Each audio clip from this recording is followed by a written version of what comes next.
প্রথম রাকসুতে ইলেকশন হয় 1957 সালে প্রথম রাকসু ইলেকশনটা হয়। তো এইখানে তখন রাকসুর নাম ছিল কি আপনারা জানেন?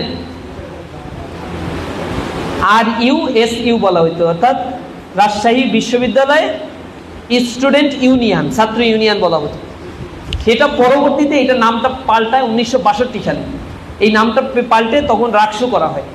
অবশ্য ঢাকা বিশ্ববিদ্যালয় 1953 সালেই তারাও ছিল DUSU, অর্থাৎ ঢাকা ইউনিভার্সিটি স্টুডেন্ট ইউনিয়ন। এটা পাল্টে তারা ডাকসু করে, আর সেই পথ ধরে পরবর্তীতে রাকসু হয়।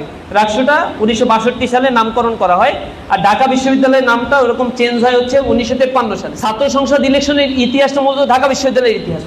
1921 এবং 22 সালে ছাত্র ইউনিয়ন ইলেকশনের প্রয়োজনীয়তা উপলব্ধি করে এবং একটা কমিটি গঠন করে ঢাকা বিশ্ববিদ্যালয়ের ছাত্র সংসদের নীতিমালা প্রণয়ন করা হয়। তার আদলে ঢাকা বিশ্ববিদ্যালয়ে ছাত্র সংসদ নির্বাচন পরবর্তীতে একেবারে নিয়মিত ভিত্তিতে জারি হয়। টোটাল ঢাকা বিশ্ববিদ্যালয়ে ইতিহাসে 1921 সাল থেকে এই যে 2019 সাল পর্যন্ত মোট 37 বার ইলেকশনের ইতিহাস আছে। তার মধ্যে স্বাধীনতার আগের 50 বছরে ইলেকশন হয় 30টা, 50 বছরে 30টা ইলেকশন করতে পারে। আর স্বাধীনতার পরে, স্বাধীনতা পাইছি আমরা, এরপরে মাত্র 7টা ইলেকশন হয় স্বাধীন বাংলাদেশ। সংসদগুলোকে চালু করা হয়নি, কারণ নেতা যারা তাদের আসন গদিটা নড়বড়ে হয়ে যায়। এখান থেকে জাতীয় নেতৃত্ব তৈরি হয়, এবং এই সংসদ থেকে যারা নেতৃত্ব তৈরি হয় তারা সবাই জাতীয় নেতৃত্ব। এবং আমি একটা অবজারভেশনে ছাত্র সংসদে আমার লেখা আসছে, আপনারা দেখবেন এই কিস্তি সামনে আর একটা কিস্তি আছে, সেখানে কত শতাংশ ছাত্র সংসদ নির্বাচনে নির্বাচিত হওয়াদের অংশগ্রহণ জাতীয় রাজনীতিতে, এটা আমি দেখিয়েছি।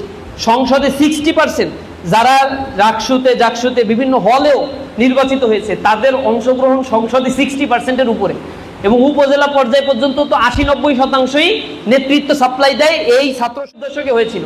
সেই নেতৃত্বগুলো বাংলাদেশ এখনো চালাচ্ছে।